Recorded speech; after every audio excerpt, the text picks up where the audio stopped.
So this is infant resuscitation for your layperson, your regular first aid. In first aid, normally in Canada, we have different levels. We'd have the level A, which is your standard workplace style for resuscitation. And then we generally have some version of C, we'd call it, which looks at child and infant. And then you'd have your basic life support or your healthcare provider level. This is that C level. So we're not going to have different sort of ratios for how many compressions or breaths we're going to do based on number of rescuers. Healthcare provider can get fairly involved. This is going to be, in a lot of ways, very similar to a lot of the things for adult, but because we have a baby, infant mannequin here, and they're much smaller, the amount of force you use and the way you kind of work around the body, that's going to be different. Now, first I want to talk about kind of what is a first aid emergency in the context of an infant. New parents will often get very nervous and worry that anything the infant does, they're worried that the infant is going to die. For example, sometimes infants will just decide to not breathe, like they'll just hold their breath, or it'll look like they just forgot how to breathe. This is something that if you're a new parent, if you've been a parent before, you may have had this conversation with your pediatrician before, or with an expert that works with a lot of babies. Infants just do this. This is something they do. This is not that is not a first aid emergency. That's just an infant deciding to play around, basically. Now, if the infant goes unresponsive and doesn't breathe, then we're definitely in a first aid emergency situation, right? Is the infant choking? That's a first aid emergency. Is the infant's life potentially in immediate danger in the next 5 to 10 minutes? The standard sort of first aid, magic window. That's what we're talking about. Why am I mentioning this? One thing which has been recommended by some pediatricians, I heard this directly from a colleague of mine that is a pediatrician and a first aid instructor. If the child, just forgets how to breathe, as in it's not an emergency, but why aren't you breathing? Hey, start breathing. One thing that they've recommended, which works for some infants, not for all, but apparently this is a thing, is if you just blow on their face. So, you're holding in the infant. It's like, oh, what? You blow on their face. Sometimes that will kind of startle the infant into, oh yeah, I need to breathe again. Apparently that works. That's a thing. I thought I'd want to add that in for you before we start going into the more resuscitation heavy stuff here, because I'm not really talking about in this section how to calm an infant down, how to, play with an infant on your shoulder and stuff like that. This is about controlling medical shock. This is about resuscitating an infant that is in a life-threatening breathing emergency. We're talking about that stuff specifically because this is first aid. Okay, there's different sections of this, just like there is in regular resuscitation. Once again, a lot of this will be the same, but the way you implement will be different. You're still going to have a choking section. You're still going to have a defibrillation section. You're still going to have a CPR section. You're still going to have, adjustments you can make for if they're choking and they need CPR. All of that is still the same. Once again, the method is slightly different. I'll start with responsive choking. So if you have an infant and they are responsive, but they start choking, you can encourage coughing, but it's an infant, so it probably won't understand very well. Very quickly, if the infant is unable to get air back and forth, if the infant has something stuck in their throat and they're not breathing, you go into clearing a severe obstruction. So the way you would clear in a severe obstruction in an infant is still with back blows, and they're kind of abdominal thrusts, not really. You go to the chest thrust version. If you remember the other video where we went through the different ways you can deal with responsive choking, you had the back blows, you had abdominal thrusts, and you had chest thrusts. You basically just have back blows and chest thrusts. The way you do these on an infant, though, is different. We have an infant mannequin. Now, you're going to be manipulating the infant's body quite a bit and wanting to use your legs or a soft surface sort of as leverage because you're going to be doing back blows. When you pick an infant up, you're probably going to be picking it up from the underside. So they'll probably start in this sort of position. What you want to do is get them face down. And the first thing I want to teach you with manipulating an infant's body like this is how to do what I kind of nicknamed the sandwich flip, but basically you're flipping them over. So take your hands and form kind of like a C with your thumb and your index finger on both of their cheeks. and then try to stabilize their shoulder with the other 3 fingers, or stabilize their head to their shoulder. So this will look like fingers and then on shoulder, okay? So you have that, do that, put both of your arms together so that you don't have, you know, air in the middle here. So put both your arms together and flip them over. If you do this with air in between and you flip them, at this portion, you're just holding them by their head and their body wants to come down because gravity and they weigh something. But if you have it against them here and you flip, then their body isn't flailing around basically in between you. Infants are going to be, 10 to 20 pounds, depending on how far along they are in development. They're going to be basically kind of like a sack of potatoes. And if they're in respiratory distress, they're going to be flailing around a bit. This is a rigid mannequin. It will behave with me. An infant is probably not going to be behaving. So just keep in mind that that matters. Now, once you have them in this position, once you have them face down, what you can do for a back blow is you can put them between your legs. So spread your legs a bit, put them in between your legs, rest your forearm against your thigh, and then you can use the palm of your hand to strike in between their shoulder blades. Now, there's some disagreement on if you want to go in line with the back or if you want to go diagonally. The benefit of going in line with the back is you're going in the same line sort of where the esophagus is, and you're trying to push in the exact direction. The risk with that, though, is you might grace their head on the way by, and then you're rapidly bashing the back of their head, which is not good. Babies don't have fully fused skulls, so if you're bashing their skull repeatedly, this is not good. Another method for this is to kind of go on a diagonal line, where if you do a back blow, you won't risk striking their head, and you're still pretty much going up and towards the esophagus. So put them down like this, have the head facing down, and then 1, 2, 3, 4, 5. 5 strikes, and then you want to do that old sandwich flip, that flip back over to the other side. So take your hand, put it on their head, kind of control the whole head there, make your arm across their entire back column. So give them basically a table with the back of your arm, and then flip over, and then you can bring them sideways using your lap or both of your legs sort of as leverage here.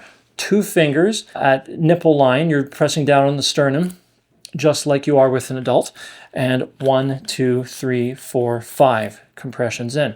Now you keep repeating this back and forth, back and forth, back and forth until either the object comes out or they go unconscious. So repeatedly, over, 1, 2, 3, 4, 5, over, 1, 2, 3, 4, 5, over, 1, 2, 3, 4, 5, 1, 2, 3, 4, 5, 1, 2, 3, 4, 5.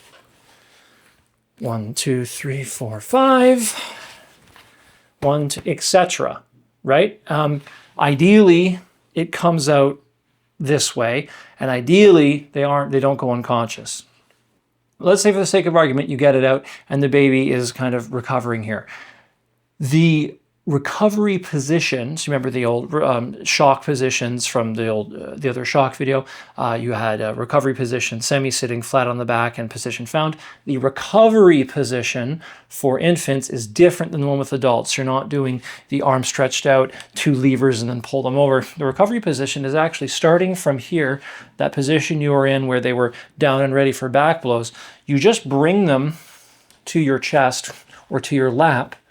Oh, there, baby, right? You bring them like that, and you're able to control their spine and release some pressure off their head. There's the warm body heat potentially coming from the parent or guardian, whoever, and you're able to assess their face, see how they're doing, and because they're level, and you're kind of holding them in a level position, the heart has less work to do to distribute blood. So you're kind of getting like a combo deal of some of the benefits of the flat on the back position and some of the benefits of the recovery position all in one. It's a really nice shock position for infants. I've heard some pediatricians recommend to me, because we have these conversations sometimes about, hey, what about this, what about this?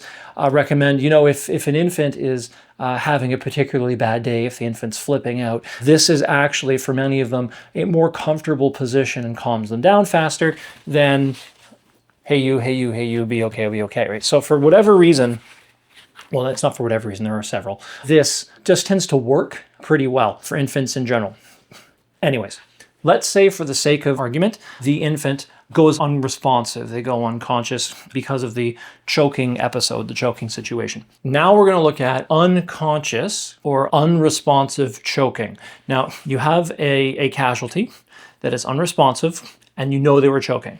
They don't have an airway. You know this because they were choking. This means that they're not breathing. So you have an unconscious person that's not breathing.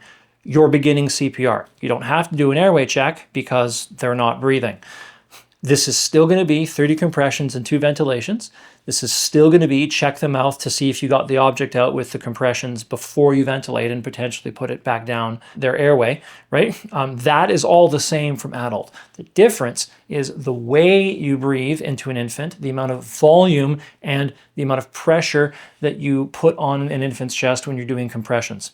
Also, you don't have to lie them down on the ground necessarily. With many infants, you can use a table. They weigh so little, and a lot of tables, especially if they're sturdy enough, are sturdy enough where you can just put the infant on a table and do it that way. So I have a little table here. I wouldn't normally use a table this small, but it's a prop and it fits within camera shot, so what the hey.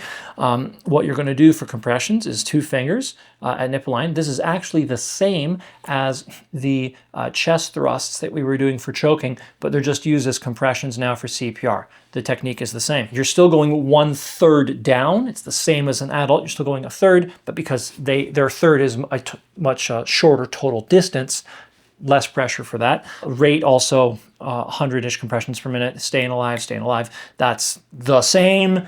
All that sort of adult stuff there is the same. 1, 2, 3, 4, 5, 6, 7, 8, 9, 10. 1, 2, 3, 4, 5, 6, 7, 8, 9, 20. 1, 2, 3, 4, 5, 6, 7, 8, 9, 30. Check the mouth to see if the whatever they were choking on, gummy, their sibling fed them or something because they thought it was tasty and they were helping out, who knows. See that if you got that out.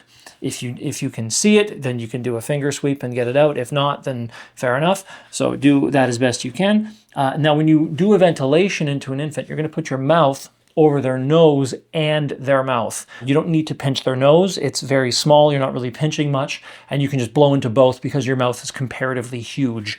So you can do mouth to nose and mouth.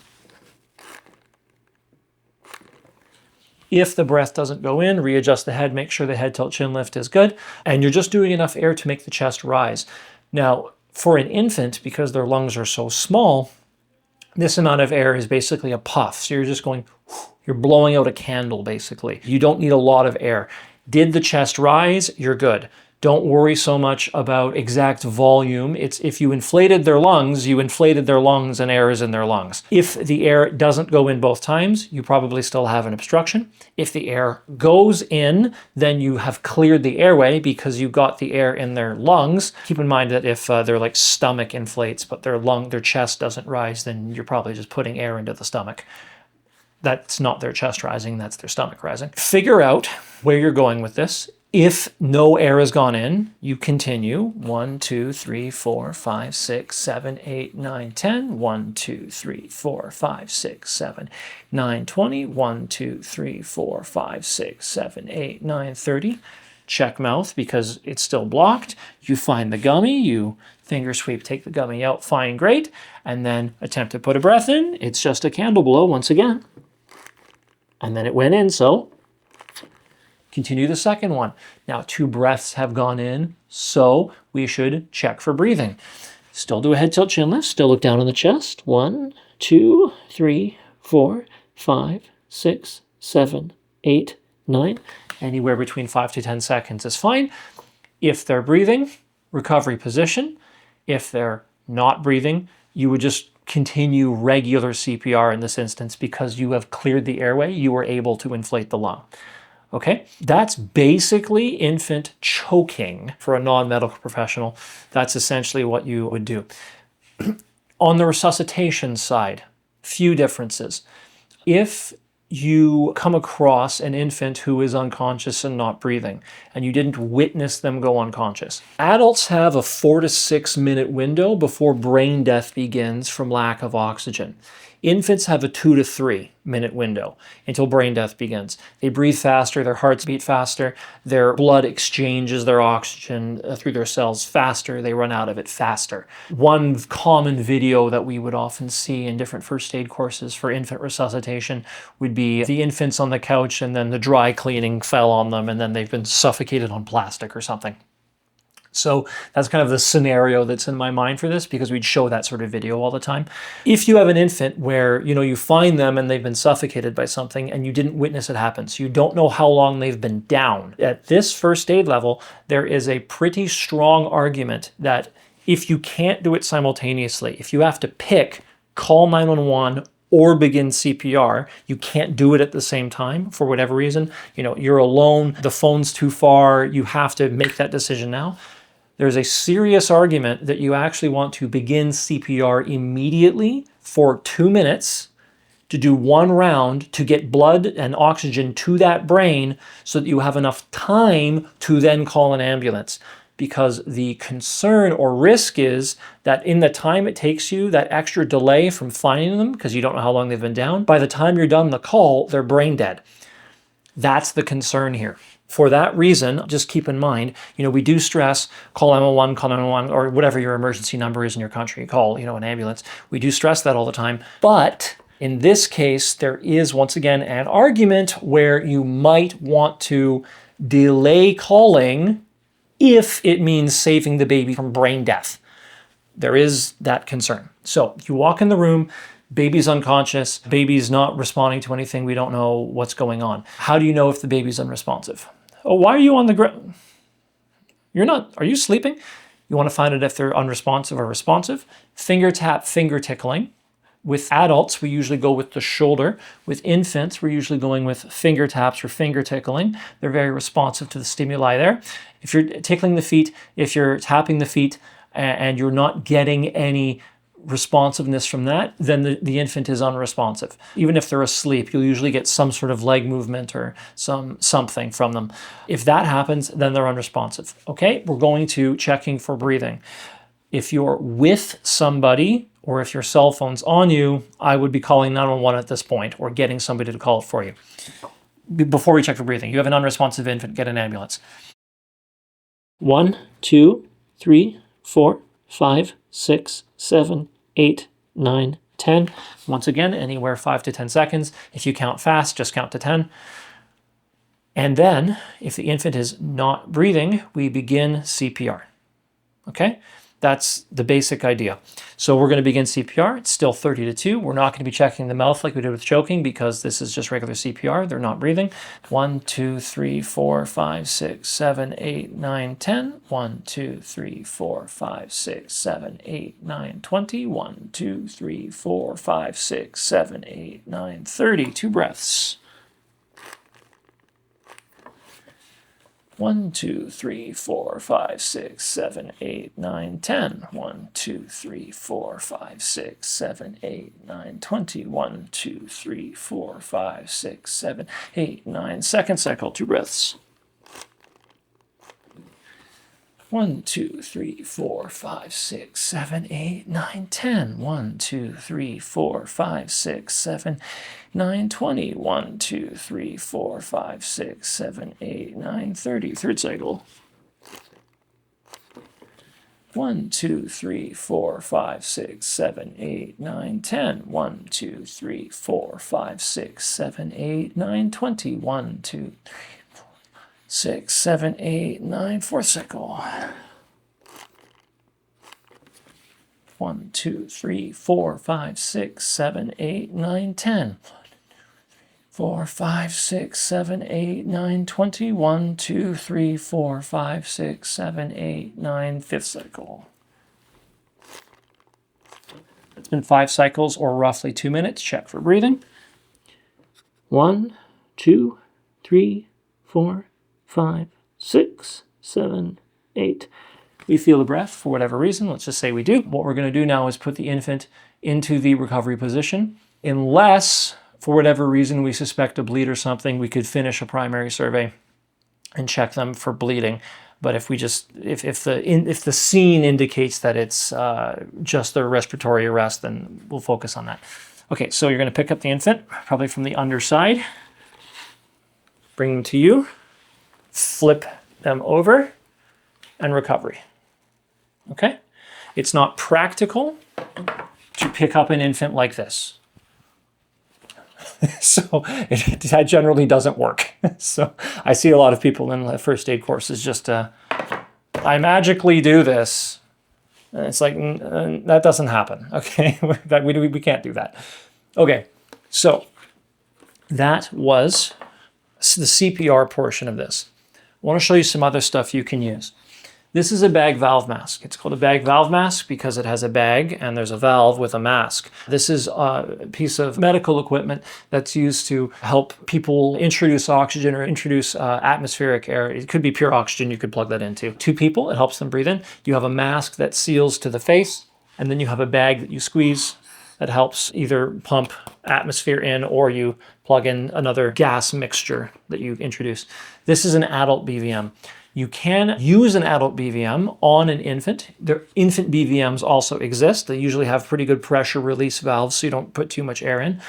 But if you do have a BVM, you probably only have an adult one unless you're a medical facility, with some exception. If you have an infant BVM, it would go on them just like an adult BVM would go on an adult.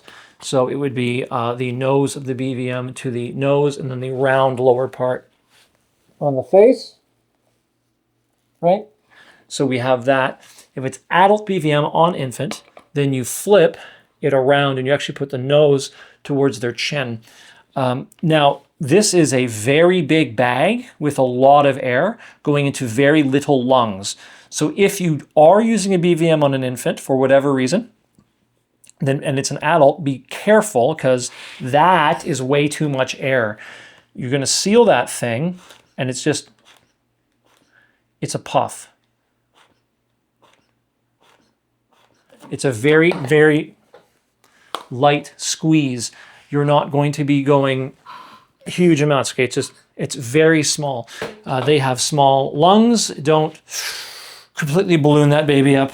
You're going to be putting way too much air into their stomach and putting way too much stress on their lungs. Okay, so that's a thing if you decide to use it. In addition to that, there's defibrillators. Now, there are situations where a defibrillator could be useful on an infant.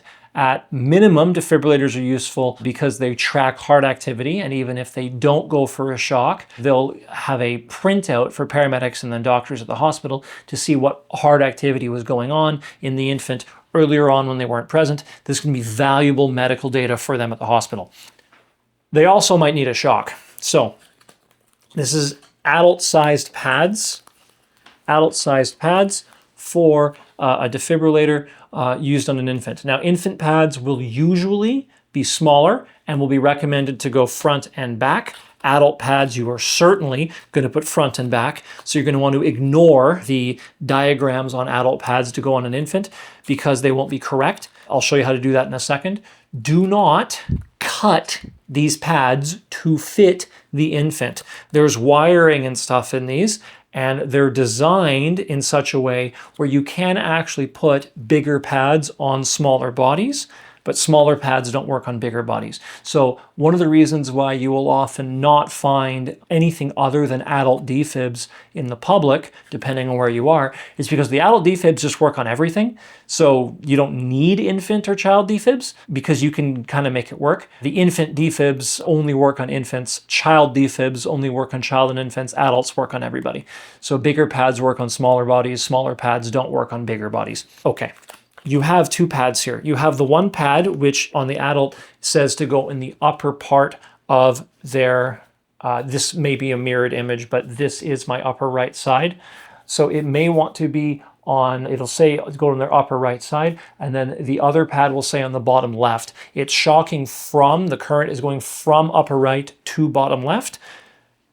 Ideally, this isn't necessary, but ideally put the upper right pad on the front and the bottom left pad on the back for the infant.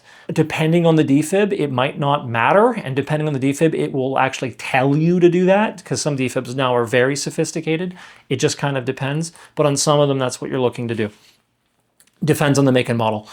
So with the infant, you need to get these pads on. The person's doing CPR over top of you. Because of that, the person doing CPR is in your way to put these pads on. This is usually a two-person job. The one person's doing CPR, other person will often tell them to do certain things with the infant's body. That way they can put the pads on. So it'll be like, hey, remove your hands. Okay. They remove their hands. They put, first pad on infant there. And then they'll say, roll the baby for me, roll the infant for me, whatever. If they do that, then what that will look like is they will usually roll towards themselves. So I'll assume that they are here, magically, movie magic, and that I am the defib person here. They'll roll towards them, and then I can apply the pad on the back of the infant. So you can see that from a different angle. If I was magically over there, just so that you can see, that would be rolling towards, and then I would put the pad on the back. Okay, and then they go back over top, and they can do compressions right through this, no problem. It'll be plugged in just like a normal defib. Analyzing heart rhythm, do not touch the patient. Clear, get off, they get off. Decides if it wants to do a shock protocol. Shock advised, not advised, whatever. Stay clear, they stay clear. You deliver the shock while making sure they're clear. Same thing as an adult. Continue CPR and then continue as normal. It's the same thing as adult resuscitation.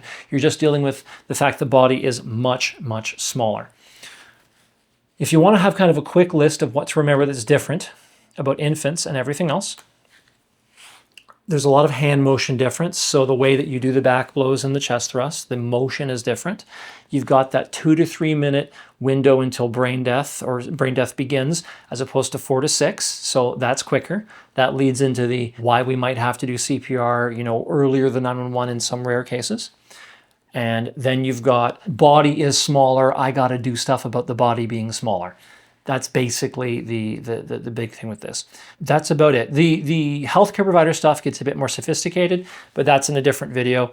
Yeah. Infants.